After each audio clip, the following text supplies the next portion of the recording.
Hey everybody, how you guys doing?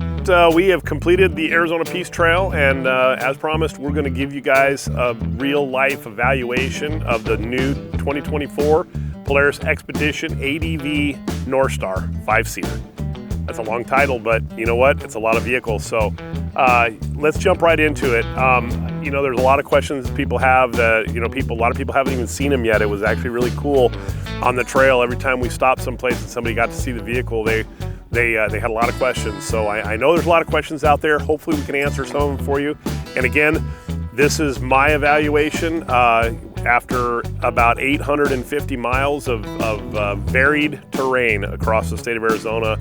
Multiple elevations, multiple conditions. We had sand washes, we had gravel roads, we had silt beds, we had some rocky washes, rock crawling situations. We had some long mountain switchback grades, just a little bit of everything. And overall, I just want to say that the vehicle did exceptionally well. I was very impressed with how it performed everywhere. But getting into it, I think the first thing that everybody's probably going to ask is, how's the performance in this vehicle? So this does have the Gen 2 ProStar 1000 motor. So they've increased the horsepower on this engine. They've changed the valve train and they've changed some other things. It produced about 114 horsepower. The old General had about 100 horsepower, and I will say that you can feel this 14 horsepower. And the power band on the engine is exceptionally smooth, very predictable, and it's not peaky in any of the range. It starts out good. It's got good low end torque, and there's plenty of power at the top of the power band as well. What I will say about this motor is, however they tuned it and how they designed it, it's designed to run at a much higher RPM than the old ProStar motor. So you will see this motor at a regular intervals at 8,000 RPMs. It likes it there. It likes to be at 7,000 to 8,000 RPMs. It does really well. Never had any overheating issues whatsoever. Our temperatures throughout this whole trip, we were in the mid to high 90s a couple of days. And again, on varied terrain, never had an overheating issue. The temperature was steady the whole time. Outside of that, I would say that the motor package itself is super solid. It really performs well. I was very, very impressed with it. This is not a RZR, just so everybody knows. This is not a turbo RZR or a Pro R. This is a utilitarian. This is an SUV of UTVs, if that makes sense. And it performs like that. In every way, the power and performance is adequate, but you know, it's not going to break your neck. But you've got plenty of power to get up anything. Highway speeds, we had a few spots where we had to get on the highway, and we can easily do highway speeds, cruise speeds at 60 to 65 miles an hour with no problem. And it accelerates right to there, and you don't have any problem maintaining those speeds. I guess with that motor comes the next question would be, what about the fuel economy? I will say the fuel economy is not what I had hoped for, but it's not bad. They give us a little bit bigger tank on this car. It's about a 12.5 gallon tank. And our longest stretch, we were basically out of gas at 120 miles. So that being said, you're looking at about 10 miles to the gallon. And again, that is varied terrain, and some of that stuff we were running actually pretty hard. So I think that in a lower speed trail situation, you'd probably be able to maybe 15 miles to the gallon, 14, 15 miles to the gallon. You'd probably extend that range out to maybe 150, 160, but that's probably about it. Again, that's not bad. That's as good as any UTV out there. I've not had a UTV from Polaris that outperformed that fuel mileage wise, or range wise anyway. I don't have, I think our best performing RZR probably got about 12 miles to the gallon. So again, that being said, you know, the fuel economy is pretty decent. It's not bad at all.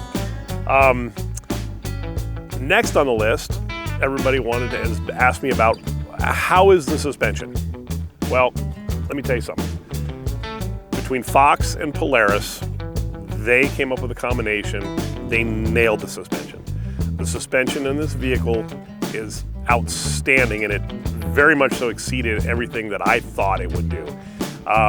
It rides incredibly smooth on gravel roads, rocky gravel roads. But what I was most impressed with was the stutter bumps. If people are familiar with stutter bumps or chatter bumps, sand washers get chewed up by a lot of people going down them, and you get these chatter bumps. I'm not talking about whoops. I'm talking about chatter bumps, and they will just destroy. They'll knock your fillings out of your teeth if your vehicle can't handle them right. This vehicle goes over chatter bumps like no other vehicle I've had, including Jeeps and all my Razors. This thing handles the stutter bumps and the chatter better than any vehicle I've ever been in.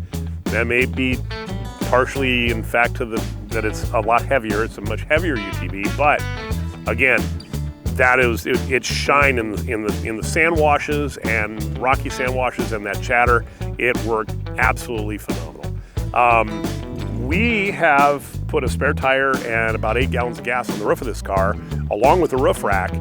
And again, with the suspension the way it is, never really felt like it was out of place up there. The vehicle, you knew that there was weight up there, but it never felt like it was going to tip you over or throw you over. So, the vehicle is designed, and I think it's designed to have a roof rack on it and carry some weight up there, and it never felt out of place up there. Even in some off-camber rock crawling situations I was in, I never ever felt like the vehicle was just going to flop over or tip over, and it was very predictable. The suspension worked in the rocks, again, very predictable. There was no, kind of weird unloading on the springs, nothing of that nature. So all in all, I think Fox and Polaris did a great job on the suspension. All of the A-arms, I've inspected them, I've looked at them. They're considerably beefier than a lot of the other UTVs they've put out, and it looks like they're going to hold up really, really well. We did have a couple of little rattles here and there, and I'm pretty sure it might be attributed to the sway bars. We're going to inspect those a little bit closer, but nothing that sounded like it was broken at all. There's definitely nothing broken. We've looked at that.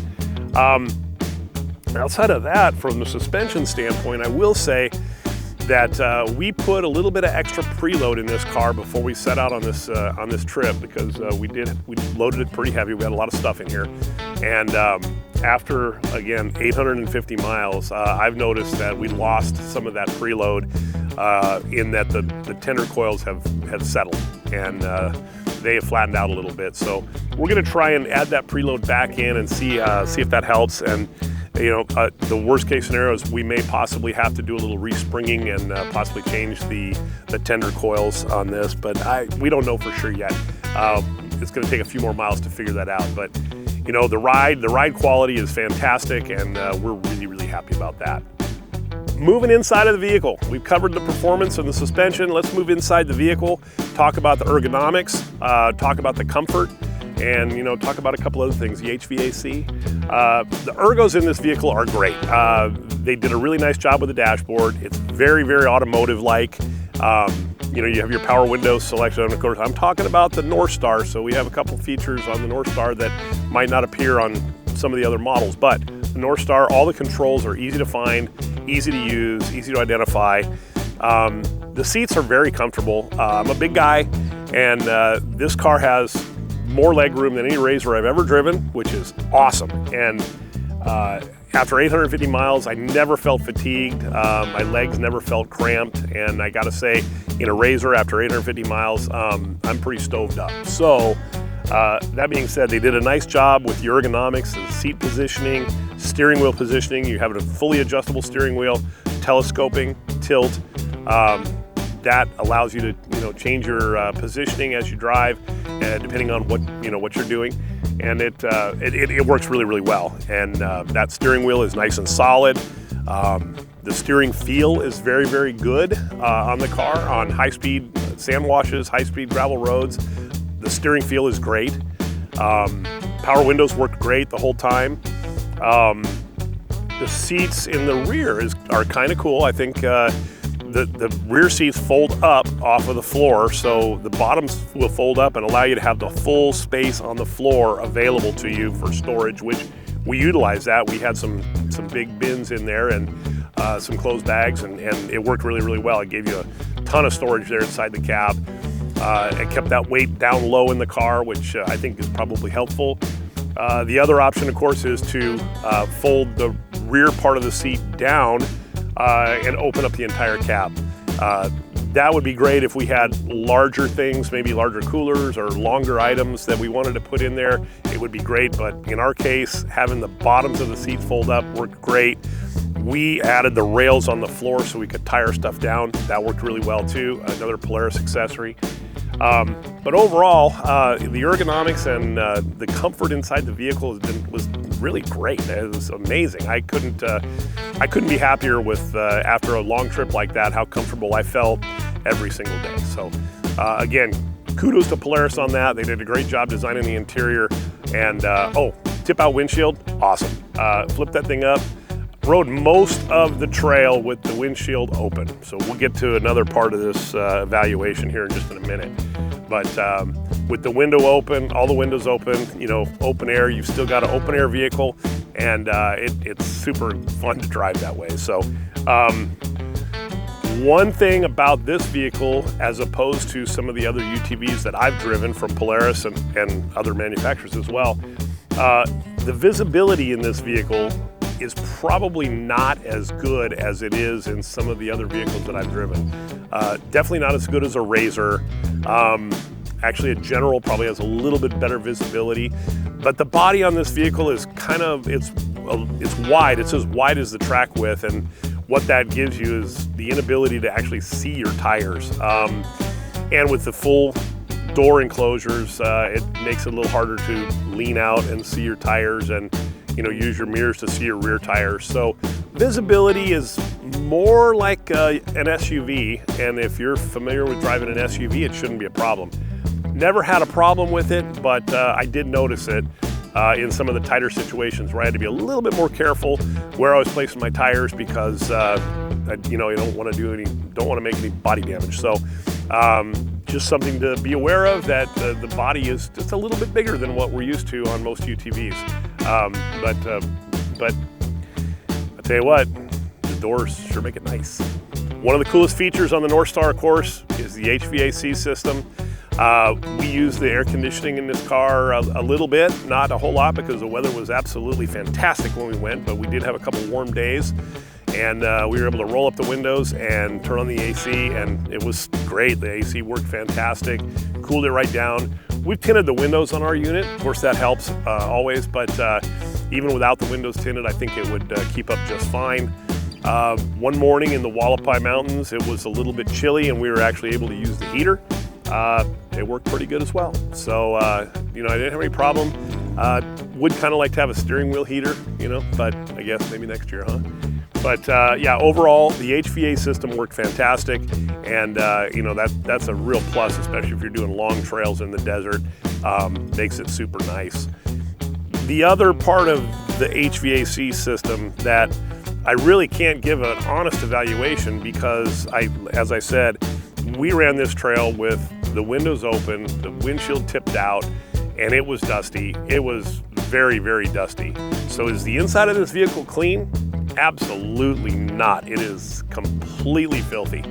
But that being said, with the windows rolled up and the windshield closed and the AC on, we didn't notice any dust coming into the cab. So I think that if you were conscious from the start of keeping your cab closed up, I think that the inside is going to stay surprisingly clean, even in really dusty conditions.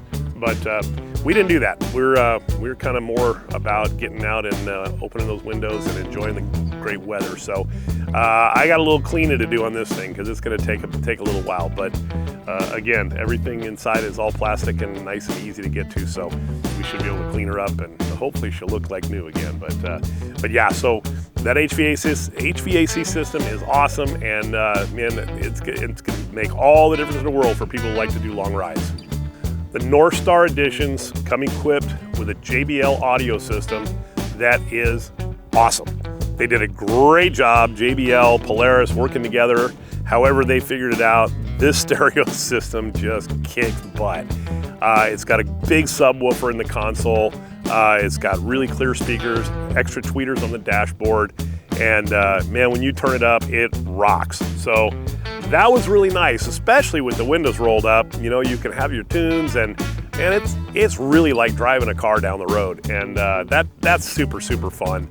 It's all integrated with the ride command system, so you know, the controls are, again, super easy. It's got the Bluetooth. It's got a USB port that you can import, you know, that you can input music through.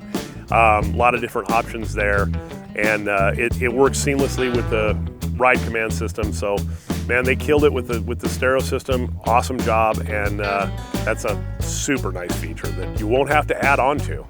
Another thing I noticed on this car, we were running a little bit late, a couple of days, and we got into a little bit of night riding, and I noticed that the headlights on this car work really well. They are a high-low beam. They're a LED-based headlight, and man, they put out light. They put it where you needed it, and the high beams really got a lot of good penetration and some good deep light, and I was pretty impressed with the headlights. Probably the best headlights that I've seen on a UTV, a factory UTV at this point. So yeah, again, good job on the headlights. Those things work really good.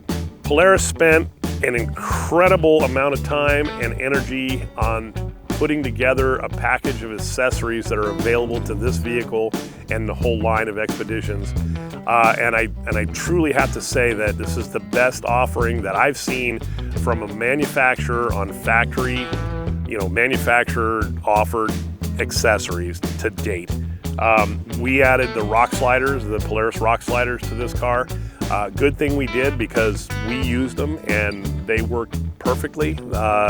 We scraped a little paint off, but I'll tell you what, they are solid, and we came down on them hard a couple of times, and it scared me a little bit, but they're no bend, they didn't flex, nothing. They're perfect. They are exactly good, and they actually look good too. They're not obtrusive. They don't stick out real far, and you know, they're actually a nice addition to the vehicle. Of course, we put a roof rack on this. We put the Rhino roof rack on it that Polaris, in conjunction with Rhino Rack, came up with a great roof rack system or bed rack system for the XP ADV, or the XP Xpedition. God, I have a hard time with all these acronyms, but the one that the bed dumps on. So they got a great rack for that. They got a shorter rack for the roof if you want to have a little smaller rack. They all integrate, and it's super easy to install and rock solid installation. There's a ton of accessories available for the Rhino Rack stuff, from spare tire holders to gas can holders to handles to light bars, and you name it, they've got it. You can mount just about anything on the top of this rack, and it's just a lot of versatility, and again, it looks really nice. It's a sleek looking rack, and I mean, I couldn't build one any cooler, so that's another nice option. So we definitely like that. The Polaris mirrors, super easy install. I think you guys probably saw the install, or maybe you saw the install videos. The mirrors are great. They look factory. They're easy to install, and they work really well. You've got a good field of view.